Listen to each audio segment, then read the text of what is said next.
మంగళగిరి టౌన్లో ఆవుల సమస్య పూర్తిగా పరిష్కారం కాకమునుపే సునకాల బెడద మరింత తీవ్రంగా మారిపోతోంది. వీక్షిద్దాం నేటి దృశ్యం.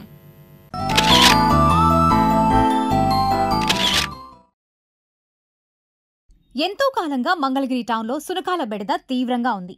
మీడియాకు కూడా నీరసం వచ్చి ఆగిపోయింది. మున్సిపల్ శాఖ కుక్కలను నిర్మూలిస్తామంటూ పట్టుకెళ్తామంటూ ప్రకటనలు ఇస్తుంది. కానీ ఆచరణలో ఆ స్పీడ్ ఉండటం లేదు. ఆ మధ్యకాలంలో కాజా గ్రామంలో కుక్కల సంరక్షణ కేంద్రం ఒకటి ఏర్పాటు చేశారు. మరోవైపు వీటికి సంతానం కలగకుండా ఇంజెక్షన్స్ చేస్తామని తెలిపారు.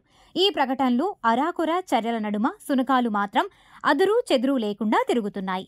APSP camp road, Ippatam road, Nidamaru road, టిప్పర్ల బజార్, బ్యాంక్ కాలనీలు, కొబ్రో కాలనీ ఇలా అక్కడ ఇక్కడ అని కాదు, పట్టణ వ్యాప్తంగా ఈ సునకాల బెడద తీవ్రంగా ఉంది.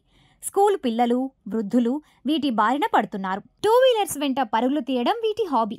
ఆ భయానికి వాహన చోదకులు పడి కాళ్ళు చేతులు విరగ్గొట్టుకోవడం వారి గ్రహపాటుగా ఉంది. ఇకనైనా ఎంటీఎంసీ అధికారులు స్పెషల్ డ్రైవ్ చేపడితే సంతోషం.